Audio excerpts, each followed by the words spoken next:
Augusto, sócio fundador aqui da SPAC Gestão. Hoje eu vou gravar esse vídeo aqui contando, certamente vocês já, na carreira de vocês, na experiência de vocês, já se esbarraram ali com alguns gestores, alguns profissionais que, apesar de terem formação em uma área específica, conseguem se dar bem em diferentes áreas, diferentes setores da empresa, o cara assume, o cara roda bem e faz acontecer, né, ali o setor melhora o resultado, melhora ali a entrega, etc. E isso não é que esse cara é mágico, ele sabe de tudo realmente, não, é porque ele tem na cabeça dele certamente um framework de gestão, de resolução de problemas, de entender ali o contexto todo para provocar melhorias que ajuda esse cara a ter sucesso onde ele está. Então, isso acontece de fato em várias empresas, em vários lugares, certamente vocês conhecem algumas das pessoas aí na carreira de vocês, eu vou contar um pouco qual que é o segredo.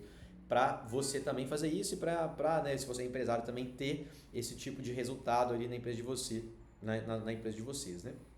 Então vamos lá, pessoal. O que esse cara, esse profissional, né, que consegue fazer isso, o que essa empresa de vocês que quer fazer isso deve fazer?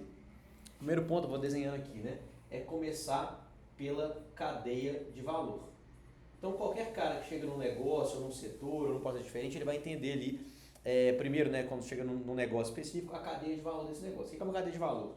Ele é basicamente uma imagem, né, é um framework que mostra, primeiro, as atividades primárias da empresa, que é onde ela vai gerar valor e resultado no negócio dela, e as atividades suportes que suportam essas atividades primárias. Essas atividades correndo juntas, elas dão o resultado final, o lucro. Resultado, o lucro. Então, vou dar um exemplo aqui, cara. Fazer um processo de vendas aqui, eu tenho algum outro vídeo já gravado com alguns exemplos. Então, primeiro, sei lá, uma distribuidora, ela tem compras, ela tem armazenagem, ela tem vendas e ela tem entrega. Estou só simplificando aqui para ser didático. Então, esses aqui são os macroprocessos dessa empresa de cadeia de valor. E as atividades de suporte, você tem RH e treinamento, talvez administrativo, de vendas, financeiro, TI, etc. Então, todas essas atividades suportam as atividades primárias. Então, em qualquer negócio qualquer empresa que você vai fazer um trabalho de melhoria, né? A gente, como Spark Gestão, sempre faz isso. A gente primeiro entende ali a cadeia de valor da empresa e entende quais são os macroprocessos dessa empresa. E aí, para cada macroprocesso, isso vai variar conforme de cada negócio específico ali, tem algum deles aqui que é onde está a maior parte do resultado ou o maior risco do negócio. E aí a gente começa por ele. Então, um gestor, por exemplo, que vai assumir um setor diferente, ele vai assumir, por exemplo, o processo financeiro, ele vai entender o processo financeiro, os processos dentro deste macroprocesso da empresa. Então, cara, aí o cara de compras é a mesma coisa, ele vai entender os processos. Então, quando você olha em compras, por exemplo, para dar um exemplo, primeiro você vai ter, de fato, a geração de demanda.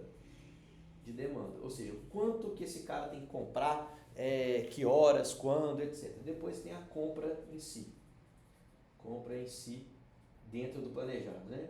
Dentro do planejado. Aí você tem o recebimento, você tem... Beleza, aí você fez o processo de compra. O que depende aqui da geração de demanda, por exemplo? E aí, por que eu estou fazendo isso, né? Você entendeu o macroprocesso, pegou um processo específico que é com o resultado crítico, entendeu cada etapa ali desse processo e aí você vai entender as tarefas críticas, as etapas críticas ali dentro desse processo para você poder entender e poder melhorar. E aí, beleza. Então, entendemos aqui o macroprocesso elementar. Então, um exemplo aqui, na geração de demanda. Por que isso aqui é importante? Porque, cara, se tiver geração de demanda errada, um cadastro de parâmetro errado, a agenda de compra errado, os dias de compra errado, o volume de compra errado, o fornecedor errado, vai gerar uma geração de demanda errada, que vai gerar uma compra errada, que vai gerar um armazenamento errado. Isso pode acabar com o resultado da empresa. E assim por diante.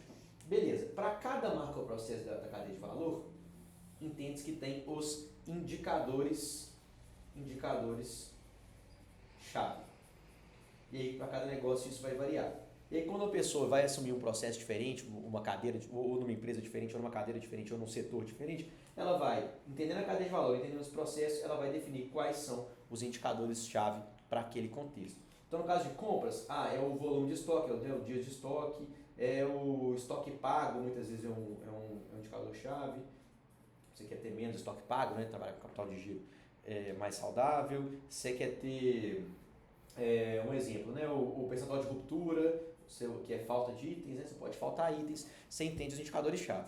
Entendendo isso, você vai linkar esses indicadores com cada etapa do processo. Cara, o que pode acontecer aqui que vai prejudicar o meu resultado dos meus indicadores-chave. E aí você vai entendendo o contexto e vai definindo e padronizando cada tarefa-chave com o roteiro padrão, o script padrão, o que deve ser feito de uma forma adequada para que você maximize os resultados dos indicadores-chave. E aí, assim, feito isso, mapeando, né, aí você vai entender de fato o que essa empresa faz, o que esse setor faz que não está funcionando, que pode estar prejudicando o resultado final. E você altera o processo, treina todo mundo nesse novo processo que você quer fazer, nessa nova tarefa, nesse novo padrão que você quer fazer, e assim a empresa certamente vai ter um resultado melhor. Isso basicamente é uma visão sistêmica, né? Eu estou indo do todo da cadeia de valor e estou indo cada vez mais para o específico, né? Da cadeia de valor para o macroprocesso, do macroprocesso para cada tarefa do processo, da tarefa eu estou indo para o padrão e do padrão eu estou melhorando ele para gerar mais resultado. E aí, assim, basicamente isso não é diferente de uma teoria dos gargalos, né? Então, pô, eu melhorando esse resultado aqui, você vai melhorar o resultado da empresa total. Quando eu estou falando de uma fábrica, uma linha de produção, tem várias etapas nessa linha de produção aqui, mais ou menos o mesmo racional aqui. Se eu tenho um gargalo na etapa do meio, por exemplo, eu produzo 10 na primeira etapa da linha, 10 na segunda, na terceira etapa eu produzo só 3, na quarta, no máximo que eu vou conseguir é 3, depois 3, depois 3, porque eu tenho um gargalo na terceira etapa. E aí eu vou lá, vou trabalhar e vou melhorar esse gargalo. Assim, eu estou fazendo um racional porque é uma visão de linha de produção, mas quando a gente fala de processo, porque é sequencial, é etapa por etapa. Claro que vai ter uma etapa mais crítica, um gargalo mais crítico, que vai impactar esse indicador. Eu vou começar por esse ponto que está impactando mais o meu indicador. Eu vou padronizar as tarefas críticas ali que estão com mais risco impactado e vou treinar o meu time. E assim, esse é basicamente o framework onde qualquer gestor, onde qualquer empresa deve ter isso na cabeça para melhorar os seus resultados. E aí, isso vale para compras, para venda, para logística, armazenagem, né? Para venda, para entrega, a mesma coisa. E você vai entregando e vai melhorando o nível de serviço da sua empresa e, obviamente, o resultado da sua empresa. Então, você tem que ter gestores com essa mentalidade e a sua empresa tem que estar drivada para essa mentalidade de gestão de resultados, do todo para o específico, para o fim ali, para a tarefa mais crítica ali, para o padrãozinho mais crítico onde você vai treinar o seu time. Aí, obviamente, depois isso complica mais um pouco. A gente tem que fazer o check dos padrões, ver se o time está fazendo de fato aquilo que ele deveria, aquilo que ele foi treinado para fazer. Mas assim, o framework básico é isso. Então, a pessoa que chega, né, a gente como consultoria aqui, que chega em qualquer negócio, qualquer empresa, você aplica esse framework e faz isso, né? Eu tenho alguns outros vídeos aqui que eu falei de cadeia de valor, como é que define os indicadores-chave. Para e-commerce, para distribuidora, por exemplo, mas é a mesma coisa se a gente for fazer isso para uma empresa de transportes, para uma locadora de carro, para uma seguradora, por exemplo. É a mesma coisa, vai entender a cadeia de valor, entender as etapas grandes ali, os macroprocessos, quais são os indicadores-chave, quais são os processos críticos ali dentro de cada macroprocesso, entende as tarefas críticas e vai e segue assim por diante. Então, assim, eu dei um pouco da visão, como é que isso funciona normalmente. Se você quer ter a gestão de resultados dessa forma eficiente da sua empresa, quer que seu time tenha essa visão do todo, quer que você tenha a sua empresa analisada e melhorada com esse framework, com esse conceito, chama a gente na Spark Gestão, vai no meu Instagram, tá aqui no link da bio, vai no Instagram da Spark Gestão, manda um DM pra gente, que a gente vai ter um prazer de fazer uma reunião ali sem compromisso, claro, e avaliar os negócios de vocês e entender um pouco do contexto, para ver, quem sabe a gente pode ajudar vocês ali com o projeto de fato a mudar de patamar e ter seu negócio transformado. Obrigado aí pelo tempo, tamo junto.